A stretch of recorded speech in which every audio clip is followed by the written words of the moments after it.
This week at Lebanon Road, we're talking about hypocrisy. I never have a problem with that. That's why we're talking about hypocrisy.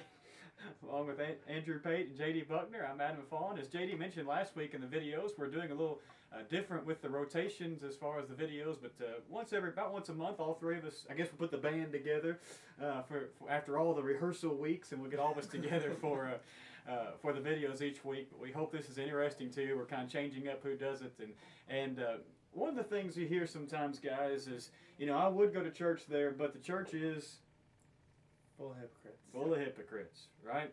And that's a very easy thing to throw around, a very easy, charge to say. And I want to ask you guys, I'll just peel back the curtain. We do very little preparation for these. I know you can't tell that from week to week. But I want to ask you guys, not for a dictionary definition, but when you hear the word hypocrite or hypocrisy, what comes to mind? Andrew, I'll start with you. What just kind of pops in your mind when you hear that word? Athletes. Okay. Why does that come to mind? Well, you come and you see, they're like, after they win the Super Bowl or something. First off, I want to give praise to God, and then that night they're out at a bar or a strip club or something like that. So it just kind of, that for me gives a straight definition as an athlete. That's pretty good. I didn't know where you were going with that. That's pretty good. JD, what comes to mind when you just hear the word? Well, don't say Adam, please. That would be great. No. Actually, what comes to my mind is, I guess because I've been teaching high school kids so long, is I think about the Greek origins where the actors were called hypocrites because they wore masks. So I think about the mask, or like a fake front to a building, a facade, that sort of stuff. So. Yeah, you mentioned, where the word comes from. It comes from that idea of one person would play several roles, in a particular play or production, but they would just simply change their mask out. They wear a smiley mask when they were the good guy, and a frowny or mad mask when they were the bad guy. And that idea just became, you put on, like you said, a fake front. I'm one person, but I put on a fake front, and that charge then has come to mean, where people talk about all Christians are hypocrites because nobody's perfect, but you all want to be perfect. And I think it's interesting when you read through the gospel accounts how often Jesus called religious leaders, he freely used the word. Yeah. These are hypocrites. Talking about some of the religious leaders of his day, how often you read that phrase, scribes and Pharisees, hypocrites. He wasn't afraid to say it, but Jesus knew their heart. Jesus knew these really were hypocritical people. But the question is, why? What made these guys where Jesus could say, they really are hypocritical? When you read that phrase over and over, what was he really saying to them? Well, I like what you said about Jesus' ability to know the hearts of men. He could really call a hypocrite whenever he saw him. But contrast that to us today. We don't have the ability to absolutely know the hearts and intents of men. And I think that, why Jesus was able to call them hypocrites, what made them hypocrites, may shed light on us today. Just because a person makes a mistake doesn't make them a hypocrite. Right. We are all human, and we're trying to become more like Christ, and we're trying to live this Christian lifestyle, but we make mistakes.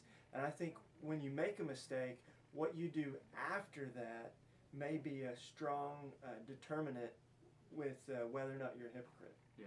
That's a good point. Yes, we're going to make mistakes. We're going to sin. Romans 3:23. All have sinned. We do that. I think part of it, Andrew, and I'll mention this, and you kind of jump off and give your comments here. And I'm kind of piggybacking off what J.D. said. Some of it is we're not perfect, but we're willing to admit we are. Right. And a hypocrite basically says, "No, I really am." Well, it's also kind of like, we as Christians don't exactly need to be that guy that's behind the corner, kind of being like, well, I'm catching you, be catching them in the act. Okay, they're hypocrite, going off and doing this. And that's a lot of times what we'll do, but you're exactly right. They always, if you just admit that you're wrong, everyone makes mistakes. You can't help it. We're all going to sin. We're all going to fall short.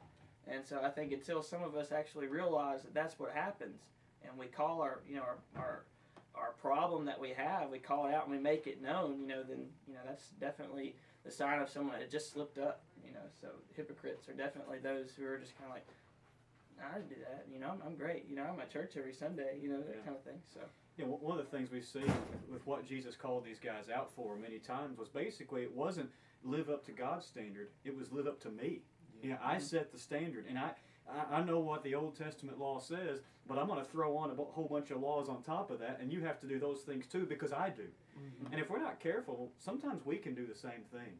You know, God does have a law for us to follow, but if I'm not careful, I start saying, well, here are some things, you know, that I personally like, that you know, that look good, that look religious, and they may be, but if you don't do those things too, exactly, then I'm going to call you out, you know, and say you're not really a Christian, you're not really faithful.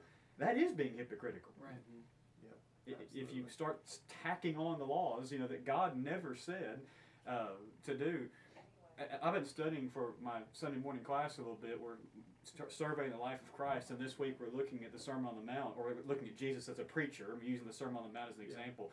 And even in that sermon, he calls out hypocrites. But he doesn't do the, you know, woe unto you, scribes and Pharisees, hypocrites, as much. It's in the passage where he talks about fasting. Don't make your face look all gloomy and stuff. And he even says, as the hypocrites do. The English Standard Version says they disfigure their faces. I think that's really telling too. Jesus was able to say they may look the part, to use the idea of a mask, but they're not. That's what a hypocrite is. They're even literally changing their face. They're changing the way they look to look religious, to look, you know, really, really devout and devoted. But Jesus was able to see the heart and say, there's nothing behind that. Right. That's being hypocritical. Yeah. And I don't think we should confuse that, Adam, with somebody today who may have committed a sin in the past, a public sin, but now they're trying to get past it. And we should never confuse trying to get past the sin for trying to hide it. Right. You know, and I think that happens sometimes. A person who may say, I don't want to go to church there because so and so goes to church there, and they did this in the past, and they may not tell anybody today, but I know they did this. You know, and maybe that individual who maybe there was some infidelity or so. That's kind of what just comes up to my mind. And they've repented and they're trying to live right. You know, they can't just dwell in that sin forever and like they need a banner or scarlet letter or something. And the fact that an individual is trying to say, yeah, I did that in the past, but I'm trying to live a better way now, doesn't make them a hypocrite because they don't let everybody know, well, here are the things that I've done in the past. Yeah. I think more and more as we begin to evangelize and go out and do these things. This past weekend we were at EU and we had some classes on evangelism, and one of our core classes that we had was about Bible studies. And a lot of times whenever we give Bible studies, we're quick to point the finger and say, hey, look, this is what you're doing wrong, saying that we have no sin ourselves. And I think that in part will make us look like we're the hypocrites, saying we have no sin when we all struggle. Right. So that's a good point. Right about that. That's a good point. You know, we've already gone a little bit long probably, but I want to mention very quickly before we sign off here. You know, we talked about what the problem is. The solution, in my mind, is 1 John 1:7, to walk in the light. It's not to say I am the light. Right. It's not to say I'm the standard. It's to say I'm trying to make this walk. You mentioned this, you know, JD. We're trying to make a certain way of life. It's not I'm perfect. I'm not the standard. I'm not the light. Jesus is, but I can try to walk in that path. At times, I'm going to fall off that path. But if I'm trying to walk that way and not saying you have to do exactly what I do, no, let's try to walk the same path together. Yeah. I think that's the solution is let's be on the same road, not you try to look like me. Let's both try to look like Christ. Yeah.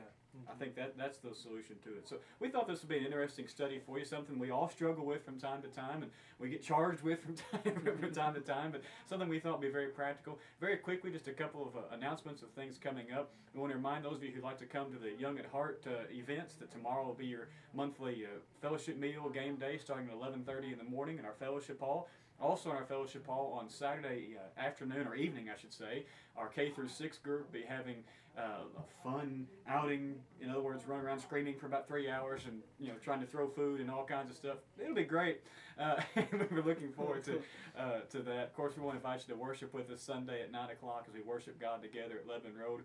We hope you enjoy these videos. You can view more at LebanonRoadChurchofChrist.org.